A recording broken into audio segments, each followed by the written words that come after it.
Marcela, ¿el espiritismo tiene que ver algo con todo esto?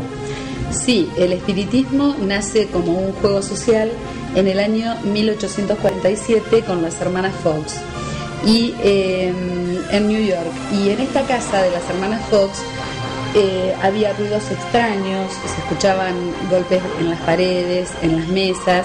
Entonces ellas sostenían que evidentemente había algún espíritu que se quería comunicar con ellas. Recrearon un alfabeto con tablas de madera y entonces a través de los sonidos que recibían ellas descifraban ese código y esos mensajes, y en esos mensajes recibían la participación de un espíritu que les comentaba todo lo acontecido con una persona que había fallecido ahí en el lugar.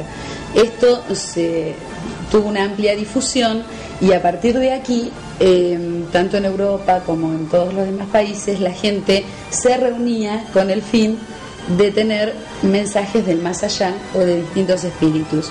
Después, todo esto que nace como un juego social se convierte en religión.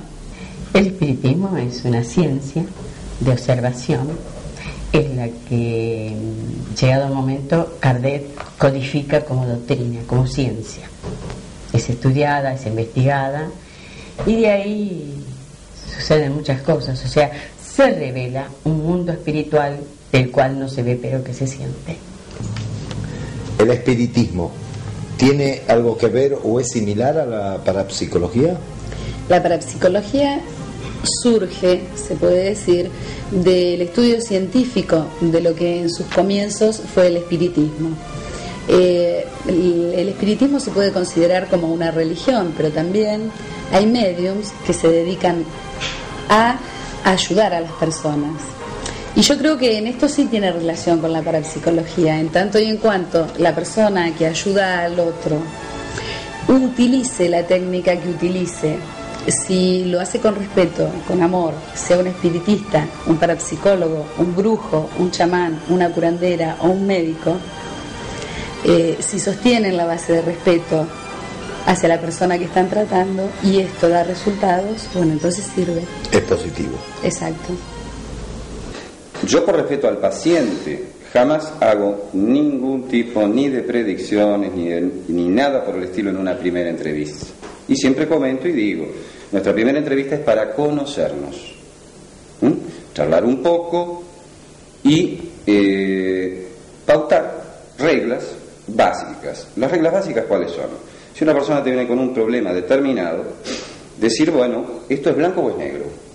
Acá no hay medias tintas, ni hay supuestos, sino que todo lo que se comente o todo lo que se diga se tiene que basar en hechos concretos, ¿sí? Bien. Allí es donde el paciente comienza a tener un poquitito más de tranquilidad.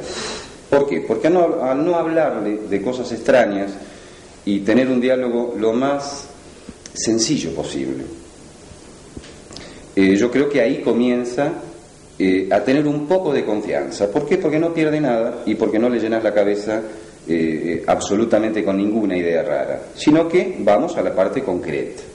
Le va a quedar la expectativa de una segunda entrevista. Allí sí, en la segunda entrevista, el parapsicólogo lo que hace es no dejar hablar al paciente. ¿Por qué? Porque es el parapsicólogo el que le tiene que comentar al paciente qué es lo que le ocurre, que se denomina ser un perfil. Bien. Ese perfil tiene que ser correcto y exacto en todas las apreciaciones, ¿sí? Sin que arroje ningún tipo de duda a ese paciente. Por ejemplo, venís vos, yo no puedo decir, mire, a mí me parece que usted... No, usted es así, así, así, así y así, ¿sí? Exacto. Sin entrar, en aquello de los famosos supuestos ni demás, sino una cosa bien clarita y bien concreta.